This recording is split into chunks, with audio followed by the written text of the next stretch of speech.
અરબ સાગરમાં drone હુમલાનો ભોગ બનેલું વ્યાપારિક જહાજ એમવી કેમ પ્લુટો મુંબઈ પહોંચ્યું છે। વ્યાપારિક જહાજ એમવી કેમ પ્લુટો ભારત આવી રહ્યું હતું તે સમયે અરબ સાગરમાં ભારતીય તટ નજીક તેને ડ્રોન વડે હુમલો થયો, જેમાં લાઇબેરિયન ઝંડા લગાવેલા આ જહાજના એક ભાગમાં આગ લાગી હતી।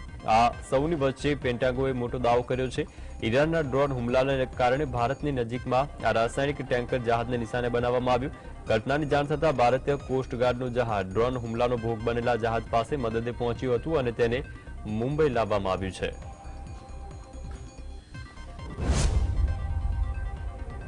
અમદાવાદ શહેરમાં ગેરકાયદેસર ઇમિગ્રેશન અપાવીને વિદેશ મોકલનાર કંપની પર સીઆઈડી ક્રાઇમે સખ્ત કાર્યવાહી કરી છે, જે અંતર્ગત સીઆઈડી ક્રાઇમે અમદાવાદના વધુ એક વિઝા એજન્ટ દિનેશ બલદાણિયા સામે ગુનો દાખલ કર્યો છે।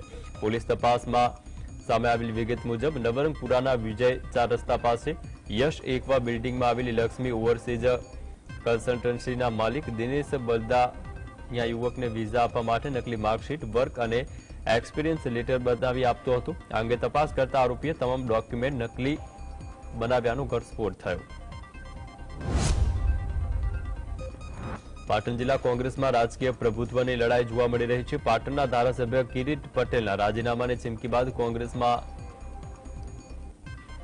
અફરાતફરીનો માહોલ છે। જિલ્લા પંચાયતના મંજુલાબેન પ્રવીણભાઈ રાઠોડને દંડક તરીકે વરણી હાલ સ્થગિત કરવામાં આવી છે, કારણ કે તેમના વિરુદ્ધ વિધાનસભાની ચૂંટણી વખતે પક્ષ વિરોધી કામગીરીને લઈને રજૂઆત થઈ હતી। યાત્રાધામ અંબાજીમાં ગંદકી અને ઉભરતી ગટરોથી સ્થાનિકો અને યાત્રિકો પરેશાન થયા છે। છેલ્લા ઘણા સમયથી રોજ સવારે અંબાજીમાં ગટરો ઉભરાતી હોય છે, જેના કારણે લોકોને ગંદા પાણીમાંથી પસાર થઈને મંદિર જવું પડતું હોય છે। અંબાજી ગ્રામ્ય પંચાયતને અનેક વખત રજૂઆત છતાં કોઈ નિકાલ નહીં આવતા લોકોમાં રોષ જોવા મળ્યો છે। રાજ્યમાં વધતા હાર્ટ એટેકના કેસો વચ્ચે સુરતના અડાજણ વિસ્તારમાં 50 વર્ષીય મહિલાનું હાર્ટ એટેકને કારણે મોત થયું। રાત્રે સૂઈ ગયા બાદ તેઓ સવારે ઉઠ્યા જ નહોતા, જેથી તેમને 108 દ્વારા હોસ્પિટલ ખસેડાયા, પરંતુ ફરજ બનનાર તબીબે તેમને મૃત જાહેર કર્યા। પ્રોહિબિશનના કાયદા હેઠળ એક કેસની સુનાવણીમાં ગુજરાત હાઈકોર્ટનો મહત્વપૂર્ણ ચુકાદો। કોર્ટે અવલોકન મુજબ કેન્દ્રશાસિત પ્રદેશમાં દારૂ વેચવાનો પરવાનો ધરાવતા વ્યક્તિ સામે ગુજરાતમાં પ્રોહિબિશનના કાયદા હેઠળ એફઆઈઆર નોંધી શકાય નહીં। દમણના એક બાર સંચાલક સામે વલસાડમાં નોંધાયેલા 2019ની એક ફરિયાદ રદ કરતા હાઈકોર્ટે આદેશ આપ્યો છે। અરજદાર તરફથી રજૂઆત કરાઈ હતી કે પોલીસે પૈસાનો તોડ કરવા માટે ઇરાદાપૂર્વક ફરિયાદ નોંધી હતી। રાજકોટ શહેરમાં છેલ્લા 24 કલાકમાં હાર્ટ એટેકને કારણે 5 લોકોના મોત થવાના સમાચાર છે, જેમાંથી 3 મહિલા અને 2 પુરુષને હાર્ટ એટેક આવ્યો હતો। રાજકોટના ભીચરી ગામના 49 વર્ષીય પુરુષનું મોત થયું, તો બીજી બાજુ રાજકોટના જશરાજનગરમાં 46 વર્ષીય મહિલાનું મોત થયું। જંગલેશ્વરમાં 45 વર્ષીય મહિલાનું મોત થયું હતું। રાજ્યમાં વધી રહેલા કોરોનાના કેસની અસરને પગલે અમદાવાદ મહાનગરપાલિકા તંત્ર પણ સતર્ક બન્યું છે અને શહેરમાં કાંકરિયા કાર્નિવલની શરૂઆત થઈ ગઈ છે। તેની મોટી સંખ્યામાં તેની મુલાકાત લે છે।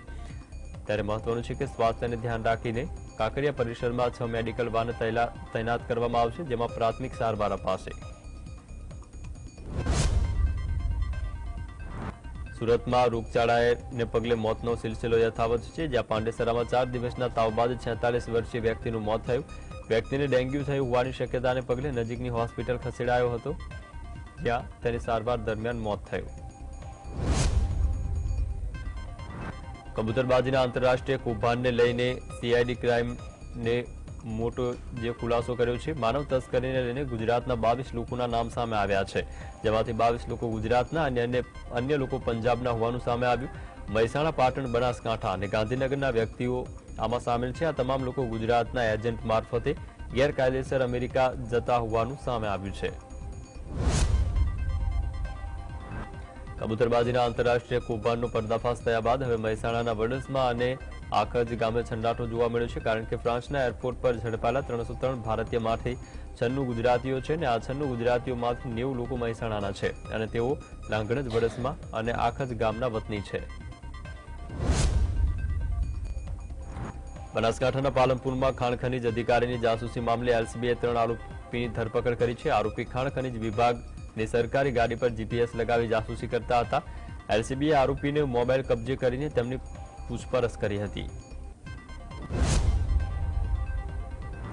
ગાંધીનગરમાં સુશાસન દિવસની ઉજવણી પ્રસંગે મુખ્ય સચિવ રાજકુમારે વિવિધ વિભાગોમાં 40 થી 60% સ્ટાફની કટની વાત સ્વીકારી છે અને કહ્યું છે કે ટૂંક જ સમયમાં રાજ્ય સરકાર દ્વારા ભરતી જાહેર કરવામાં આવશે અને તમામ જગ્યાઓ ભરવામાં આવશે। ત્યારે આ મુદ્દે કોંગ્રેસ પ્રવક્તા મનીષ દોશીનું પણ નિવેદન સામે આવ્યું છે। તેમણે કહ્યું છે કે મુખ્ય સચિવે વિવિધ વિભાગોમાં 40 થી 60% જગ્યા ખાલી હોવાની વાત સ્વીકારી છે તેમજ વિવિધ પ્રવેશ પ્રક્રિયામાં ગેરરીતિ થઈ હોવાનું પણ તેમણે સ્વીકાર્યું। હાલ જૂના નિયમ મુજબ 2 લાખ જગ્યા ખાલી છે। આઉટસોર્સિંગના નામે ભ્રષ્ટાચાર વધી ગયો છે। બોટાદના ધારાસભ્ય ઉમેશભાઈ મકવાણાએ ગુજરાત રાજ્યમાં શિક્ષણના ખાનગીકરણમાં થઈ રહેલા વધારા સામે મુખ્યમંત્રીને પત્ર લખ્યો। આ પત્રમાં તેમણે માંગ કરી છે કે બોટાદ જિલ્લામાં સરકારી યુનિવર્સિટી બનાવવામાં આવે તેમજ ગુજરાત રાજ્યમાં જે જિલ્લાઓમાં સરકારી યુનિવર્સિટી નથી તે તમામ જિલ્લાઓમાં પણ સરકારી યુનિવર્સિટીની સ્થાપના કરવામાં આવે। પ્રોટેક્શન ઓફ લાઇવલીહુડ માટે કોંગ્રેસ તમામ જગ્યાએ પ્રદર્શન કરશે જેમાં લારી ગલ્લાવાળાઓને પણ સાથે રખાશે। આ મામલે કોંગ્રેસ પ્રદેશ પ્રવક્તા મનીષ દોશીએ મીડિયા સમક્ષ ભાજપ પર પ્રહાર કરતા જણાવ્યું કે યુપીએ સરકાર સામાન્ય માણસને રોજગાર મળી રહે તે માટે કાયદો લાવી હતી જે લાંબા સમય સુધી ગુજરાતમાં લાગુ થયો નહોતો તેમજ 2018માં પણ માત્ર કહેવા ખાતર લાગુ થયો। અમરેલીના કોંગ્રેસ નેતા વિરજી ઠુમ્મરના અશોભનીય નિવેદન મામલે કેન્દ્રીય મંત્રી પુરુષોત્તમભાઈ રૂપાલાની પ્રતિક્રિયા સામે આવી। તેઓએ કહ્યું કે અમે તો દેશની સુખાકારી અને સુશાસનની કલ્પના પર ચાલીએ છીએ। કોંગ્રેસ પાર્ટી પાસે આવો કોઈ વિષય નહોતો।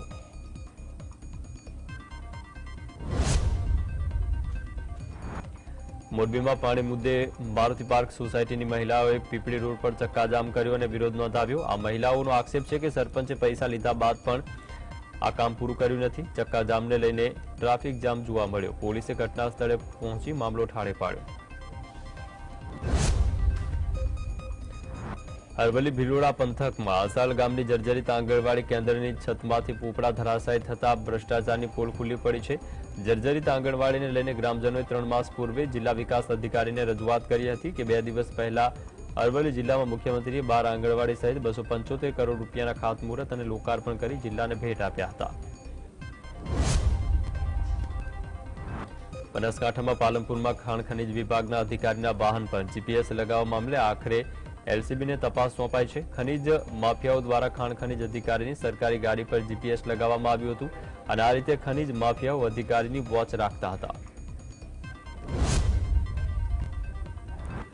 મહેસાણા જિલ્લામાં મારુતિ કાર વેચતા પૂર્વ ધારાસભ્યના નામે ફર્નિચર વેચવાનો પ્રયાસ કર્યાનો ઓડિયો વાયરલ થયો। સ્ટારલાઇન કાર ડીલરના ઓનર અને વિજાપુર પૂર્વ ધારાસભ્ય રમણલાલ પટેલના નામે ઠગાઈનો પ્રયાસ થયો છે। નકલી ફેસબુક આઈડીથી છેતરપિંડી કરવાનો નવો કિમિયો સામે આવ્યો જેમાં રમણલાલ પટેલના પરિચિત લોકોને સીઆરપીએફમાંથી જમ્મુ બદલી થઈ હોવાથી ₹75,000માં વધુ ફર્નિચર વેચવા માટે ફોન કર્યો હતો। સુરત શહેરમાં નકલી ટેલિફોન એક્સચેન્જ પર ગુજરાત એટીએસે દરોડા પાડી 2 આરોપીની ધરપકડ કરી। બંને આરોપીઓ સિમ બોક્સની મદદથી ઇન્ટરનેશનલ કોલને લોકલ કોલમાં બદલતા હતા ત્યારે એટીએસની ટીમે 3 લોકોની ધરપકડ કરી 31 સિમ કાર્ડ કબજે કર્યા છે। નડિયાદમાં સ્ટેશન રોડ પરના કોમ્પ્લેક્સમાં મ્યુચ્યુઅલ બેનિફિટની 2 બ્રાન્ચ સ્કીમો ધરી 21 રોકાણકારોએ રોકેલા નાણાં ચાઉ કરી લીધા હોવાનો કિસ્સો સામે આવ્યો। રોકાણકારોએ લેવાયેલા નીકળતા જે રૂપિયા છે 2.80 કરોડ કંપનીએ પરત નહીં આપતા નડિયાદ ટાઉન પોલીસ મથકમાં 3 સામે ફરિયાદ નોંધાઈ છે। ગોંડલ માર્કેટિંગ યાર્ડમાં લાલ ડુંગળીની સિઝનની સૌથી વધુ આવક થઈ છે। 1.50 લાખ કટ્ટાની આવક નોંધાઈ। યાર્ડમાં ડુંગળીની આવક થઈ રહી છે તે માટે વાહનોની લાંબી કતારો જોવા મળી રહી છે। ડુંગળીની નિકાસ બંધી અને આવક વધુ થતા 20 કિલોએ ₹200નો ભાવમાં ઘટાડો જોવા મળ્યો। જૂનાગઢના માંગરોળ પંથકમાં 40 કિલોમીટરના લાંબા દરિયા કિનારો આવેલો છે જેમાં પોલીસ દ્વારા ચુસ્ત બંદોબસ્ત ગોઠવવામાં આવ્યો છે। હાલમાં જે દરિયાની અંદર ગેરકાયદેસર પ્રવૃત્તિઓ ચાલી રહી હોવાની આશંકાને આધારે 40 કિલોમીટરના લાંબા દરિયા કિનારા ઉપર પોલીસ પેટ્રોલિંગ સઘન કરી દેવાયું છે। સુરતના પાંડેસરા વિસ્તારમાં કચરાના પ્લાન્ટ પાસે ડમ્પરની નીચે આવી જવાને કારણે બાળકનું મોત થયું છે। બાળક રમતા રમતા રોડ પાસે આવી પહોંચ્યો હતો, જ્યાં ડમ્પરની નીચે આવી જવાને કારણે બાળકનું મૃત્યુ થયું. અમદાવાદમાં આંતરરાષ્ટ્રીય ડ્રગ્સ રેકેટ મામલે ગુજરાત એટીએસને સાથે રાખી પંજાબ પોલીસે ચાંગોદરની ગ્લાસ ફાર્માસ્યુટિકલ કંપનીમાં દરોડા પાડ્યા હતા. અહીં પોલીસે 14,72,200 રૂપિયાની કિંમતની ટ્રામાડોલની નશીલી દવાઓ કબજે કરી છે. તેમજ ગ્લાસ પંજાબ પોલીસે ફાર્માસ્યુટિકલ કંપનીમાં 2 આરોપીની ધરપકડ કરી સાથે લઈ ગઈ. પાટનગર ગાંધીનગરમાં કાયદો અને વ્યવસ્થા પડી ભાંગી હોય તેમજ જાહેર રસ્તા પર મારામારીના દ્રશ્યો જોવા મળ્યા. ગાંધીનગર હાઈવે પર રિલાયન્સ સર્કલ પર કાર ચાલકો વચ્ચે પોલીસની હાજરીમાં મારામારી અને ધાક ધમકી આપવાની ઘટના બની, જેમાં સામાન્ય અથડામણની મારામારી બાદ ટ્રાફિક જામ સર્જાયો. અમદાવાદ શહેરમાં રામોલમાં પથ્થરમારા મામલે આજે જૂથ અથડામણનો વિડીયો સામે આવ્યો છે, જ્યાં 2 જૂથો વચ્ચે પથ્થરમારો થયો હતો. 20 ડિસેમ્બરની રોજ બાઇક અથડાવા જેવી બાબતે તકરાર થઈ હતી. રામોલ પોલીસે આ મામલે 14 લોકોની વિરુદ્ધ ફરિયાદ દાખલ કરી છે અને પોલીસે તપાસ શરૂ કરી છે. વડોદરા જિલ્લાના સાવલીમાં ચોરીની ઘટના બની. ખાડિયા બજારમાં આવેલ ખાનગી ફાઇનાન્સ ઓફિસમાં આરોપીએ દરવાજો તોડી ઓફિસ સહિત મકાનમાં લાખો રૂપિયાની ચોરી કરી ફરાર થયા, જે સમગ્ર ઘટના સીસીટીવીમાં કેદ થઈ ગઈ છે. બનાસકાંઠાના દિયોદર ખાતે નવીન માર્કેટ યાર્ડમાં 7 જેટલી દુકાનોના તાળા તૂટતા વેપારીઓમાં ફફડાટ જોવા મળ્યો છે. વેપારીઓની દુકાનોમાં તાળા તોડીને તસ્કરોએ લાખો રૂપિયાની મત્તાની ચોરી કરી છે. ઉલ્લેખનીય છે કે શિયાળાની શરૂઆત થતાં જ તસ્કરો સક્રિય થયા. ચોરીની ઘટનાને પગલે વેપારીઓ પોલીસને જાણ કરી હતી. સુરતના કતારગામ જીઆઈડીસી વિસ્તારમાં ગેસ રિફિલિંગની કામગીરી દરમિયાન બ્લાસ્ટ થવાની ઘટના બની, જ્યાં ગેરકાયદેસર રીતે મોટી બોટલોમાંથી નાની બોટલો ગેસ રિફિલિંગની કામગીરી કરવામાં આવતી હતી, જેમાં એક બાળક સહિત 4 લોકો ઇજાગ્રસ્ત થયા છે. તો આ બાજુ બનાસકાંઠાના ધાનેરામાં પણ એક રહેણાંક મકાનમાં ગેસ સિલિન્ડરમાં બ્લાસ્ટ થતા 2 લોકોને ઈજા પહોંચી. શહેરના ધાનેરાની મધુસૂદન વિલામાં આવેલ રહેણાંક મકાનમાં ગેસ સિલિન્ડરમાં બ્લાસ્ટ થયો, જેમાં રસોડામાં વ્યાપક નુકસાન થયું, જ્યારે 2 લોકોને ઈજા પહોંચી, જેમને સારવાર માટે હોસ્પિટલ ખસેડાયા. સુરતમાં ફરી એક બેફામ ડમ્પર ચાલકે 2 લોકોને અડફેટે લીધા હતા. ડિંડોલી વિસ્તારમાં ડમ્પર અને રિક્ષા વચ્ચે ગંભીર અકસ્માત થયો. રિક્ષામાં સવાર એક વ્યક્તિનું ઘટના સ્થળે મોત થયું, જ્યારે રિક્ષા ચાલકની હાલત અતિ ગંભીર છે. તેને હોસ્પિટલ સારવાર માટે ખસેડાયો છે. અમદાવાદના બગોદરા હાઈવે પર એસટી બસનો ગમતવાર અકસ્માત સર્જાયો. અકસ્માતમાં એસટી બસ પાછળ ટ્રક ઘૂસી જતા અકસ્માત સર્જાયો હતો. એસટી બસમાં 70 જેટલા પેસેન્જરો સવાર હતા. અકસ્માતમાં 15 જેટલા લોકોને ઈજા પહોંચી છે. તમામને નજીકની હોસ્પિટલમાં ખસેડાયા છે. તો નવસારીના ગણદેવી તાલુકામાં બિલીમોરા શહેરમાં અકસ્માતની ઘટના બની. બસ ડેપોમાં પાર્કિંગમાં મૂકેલી બસ અચાનક ગટરમાં ખાબકી ગઈ. બનાવને પગલે ડેપો મેનેજર સહિતના અધિકારી ઘટના સ્થળે પહોંચ્યા હતા અને ક્રેનની મદદથી બસને બહાર કઢાઈ હતી.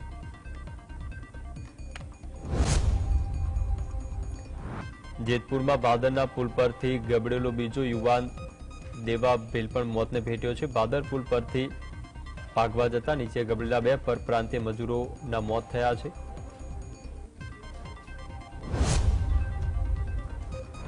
રાજકોટના વાઘોડેવા ગ્રામ્ય વિસ્તાર પાસે દીપડો જોવા મળતા લોકોમાં દીપડાની દહેશત વધી ગઈ છે. શહેરના વાગુદર સૌરાષ્ટ્ર યુનિવર્સિટી બાદ હવે કણકોટ પાસેથી કૃષ્ણનગરમાં દીપડો દેખાયો. આ અંગે સ્થાનિકોએ વન વિભાગને જાણ કરતા વન વિભાગે પાંજરા ગોઠવ્યા છે, પરંતુ છેલ્લા 10 દિવસથી હજુ સુધી દીપડાની કોઈ ભાળ મળી નથી. જામનગરમાં કાર સેવકોના હસ્તે અયોધ્યાથી અક્ષત કળશો અલગ અલગ વિસ્તારોમાં પ્રતિનિધિઓને અર્પણ કરાયા છે. આરએસએસના કાર્યાલય ખાતે જામનગર અલગ અલગ વિસ્તારોના પ્રતિનિધિઓ ઉપસ્થિત રહ્યા. આ બેઠકમાં જામનગરમાંથી અયોધ્યા અલગ અલગ કાર સેવામાં ગયેલા કાર સેવકોએ પણ પોતાનો અનુભવ વાગોડ્યો હતો. શિયાળાના આગમન સાથે ગુજરાતમાં વિદેશી પક્ષીઓનું આગમન પણ થયું છે. અમદાવાદમાં નળ સરોવર, થોડ તેમજ કચ્છમાં પેલિકન જેવા વિદેશી પક્ષીઓની સંખ્યામાં વધારો થયો છે, ત્યારે ડભોઈના વઢવાણ તળાવમાં દેશ વિદેશના પક્ષીઓ આવવાની શરૂઆત થઈ છે.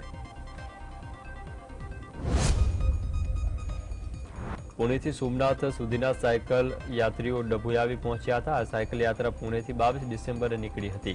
આ યાત્રા હેલ્થ અને ફિટનેસ અવેરનેસ માટે પ્રતિવર્ષ અલગ અલગ ઠેકાણે સાયકલ યાત્રા યોજાય છે, જેમાં સાયકલ યાત્રીઓ અંદાજિત 550 કિમીનું અંતર કાપી સ્ટેચ્યુ ઓફ યુનિટીની મુલાકાત લે છે।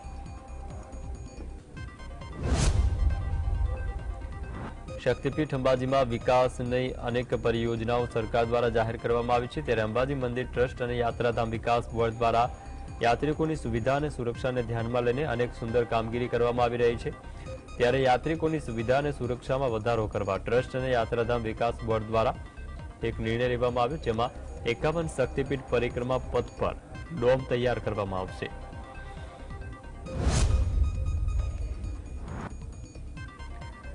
જામકંડોળામાં અક્ષત કુંભનું પૂજન કરી ભવ્ય સ્વાગત કરવામાં આવ્યું। અયોધ્યામાં શ્રીરામ મંદિરમાં ભવ્ય પ્રાણ પ્રતિષ્ઠા મહોત્સવ નિમિત્તે ઘર ઘર અક્ષત અભિયાન અંતર્ગત રામ જન્મભૂમિ અયોધ્યાથી અક્ષત કુંભ જામકંડોળા ખાતે પહોંચ્યો હતો।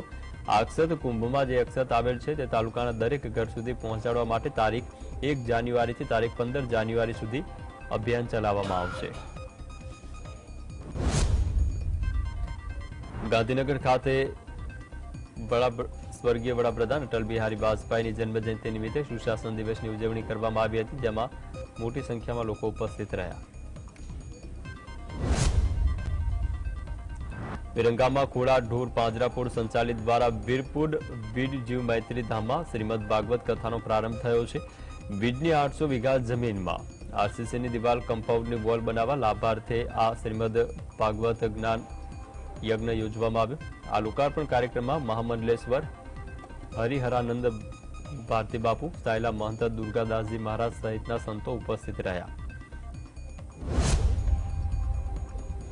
દ્વારકા એસએસસી ગ્રાઉન્ડ નંદગામ ખાતે અખિલ ભારતીય આહિરાણી મહાસંગઠન દ્વારા ઐતિહાસિક મહારાસ રચાયો હતો, જેમાં 45,000થી વધારે આહિરાણી આ રાસમાં જોડાઈ દેશના ખૂણે ખૂણેથી આહિર સમાજના લોકો અહીંયા પહોંચ્યા હતા। સુપ્રસિદ્ધ યાત્રાધામ ડાકોરમાં સંત પુનિત સત્સંગ હોલમાં વડીલ વંદના અને ઇનામ વિતરણ કાર્યક્રમ યોજાયો। સમસ્ત 835 ત્રિવેદી મેવાડા કેળવણી મંડળની સંસ્થાએ 90 વર્ષ પૂર્ણ થતા ઉજવણી કરી, જે અંતર્ગત 70 વર્ષથી ઉપરના વડીલોએ વંદના કાર્યક્રમમાં ભાગ લીધો। અમદાવાદમાં આજથી કાંકરિયા કાર્નિવલનો પ્રારંભ થયો છે। આમાં કાર્નિવલના પેઇન્ટિંગના માધ્યમથી પાણી બચાવવાનો મેસેજ આપવામાં આવ્યો। પાણીનો દુરુપયોગ અટકાવી કરકસર ભરો, આવા અનેક પાણી બચાવવાના મેસેજ આપવામાં આવ્યા છે। દાતાના પર્વને લઈને દેશભરમાં ઉજવણી થઈ છે, ત્યારે જૂનાગઢમાં અને ગિરનારમાં પ્રવાસીઓની ભારે ભીડ જોવા મળી। દત્તાત્રેય મંદિરમાં પણ દર્શનાર્થીનું ઘોડાપૂર ઉમટી પડ્યું। ભગવાન ઈસુ ખ્રિસ્તના જન્મદિવસે સમગ્ર દેશમાં નાતાલની ઉજવણી, ત્યારે સુરત શહેરમાં પણ ચોક બજાર ખાતે આવેલા ચર્ચમાં ક્રિસમસની ઉજવણી કરાઈ। સમગ્ર દેશમાં ઠંડીનું જોર વધ્યું છે, ત્યારે ઉત્તર ભારતમાં પણ આકરી ઠંડી અનુભવાઈ રહી છે। પંજાબ અને હરિયાણામાં કોલ્ડ વેવનું એલર્ટ અપાયું છે। યુપી, એમપી, છત્તીસગઢ સહિતના રાજ્યોમાં આગામી દિવસોમાં તાપમાનનો પારો ગગડે તેવી શક્યતા છે। દિલ્હીમાં ઠંડી ગરમીનું વિચિત્ર વાતાવરણ જોવા મળ્યું। ગાઢ ધુમ્મસના કારણે અનેક ફ્લાઇટ્સ ડાયવર્ટ કરવાની ફરજ પડી છે। રાજધાની દિલ્હીમાં ઠંડી અને ગરમીનું મિશ્ર વાતાવરણ છે। રાત્રે ઠંડી તો દિવસે ગરમીનો અનુભવ થઈ રહ્યો છે। કોરોનાનો નવો વેરિયન્ટ JN1 સમગ્ર વિશ્વમાં હાહાકાર મચાવી રહ્યો છે। તેમાં પણ ખાસ કરીને બ્રિટન, ચીન અને અમેરિકામાં નવા વેરિયન્ટથી તકલીફો વધી છે। ચીનમાં કોરોનાના નવા વેરિયન્ટને પગલે મોટા પાયે લોકોના મોત થયાના અહેવાલ છે। મહત્વનું છે કે ત્યાંના એક સ્થાનિક વ્યક્તિએ દાવો કર્યો છે કે અત્યારે ચીનના તમામ સ્મશાન ગૃહો 24 કલાક ચાલુ છે। દેશમાં કોરોનાના કેસમાં ચિંતાજનક વધારો જોવા મળ્યો। દેશમાં કોરોનાના એક્ટિવ કેસોની સંખ્યા 4170 થઈ છે। દેશમાં કોરોનાના નવા વેરિયન્ટ JN1ના સૌથી વધુ કેસ કર્ણાટકમાં નોંધાયા છે। કર્ણાટકમાં JN1 વેરિયન્ટના 35 કેસ છે, જ્યારે ગોવામાં નવા વેરિયન્ટના 34 કેસ, મહારાષ્ટ્રમાં 9 અને કેરળમાં 6 કેસ નોંધાયા। આ ઉપરાંત તમિલનાડુમાં નવા વેરિયન્ટના 4, તેલંગાણામાં 2 કેસ નોંધાયા છે।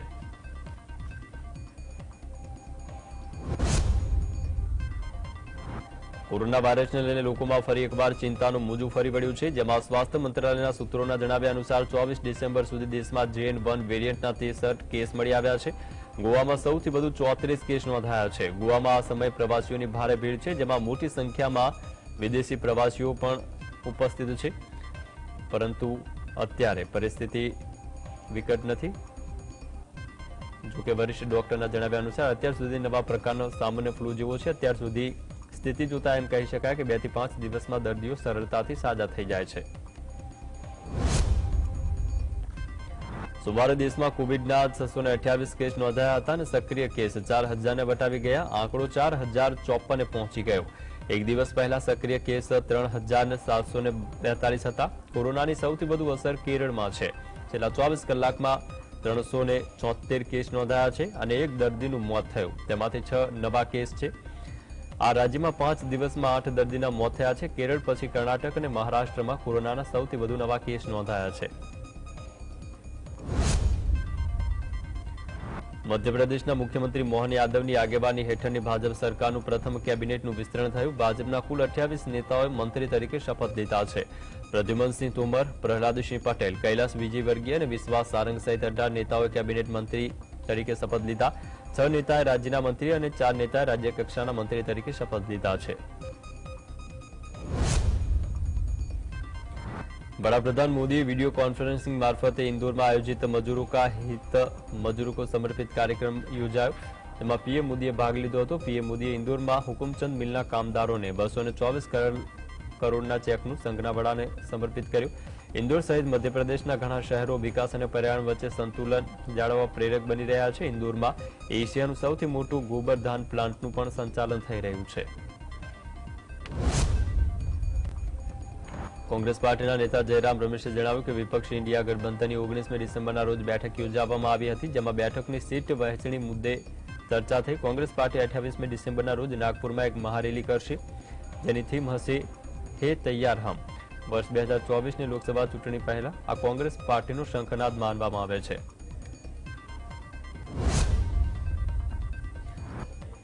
અસદુદ્દીન ઓવૈસીએ જણાવ્યું કે કર્ણાટકના મુખ્યમંત્રી સિદ્ધારમૈયા હિજાબ પરનો પ્રતિબંધ હટાવવાનો આદેશ જાહેર કરતા ડરે છે. અમે કર્ણાટકની કોંગ્રેસ સરકારને હિજાબ પરનો પ્રતિબંધ હટાવવા આદેશ જાહેર કરવા માંગ કરીએ છીએ. કોંગ્રેસ છેલ્લા 7 મહિનાથી કર્ણાટકમાં સત્તામાં છે, પરંતુ હજુ સુધી તે મરજીના ડ્રેસ કોડ પહેરવાની છૂટ આપતો એક પરિપત્ર જાહેર કરી શકી નથી.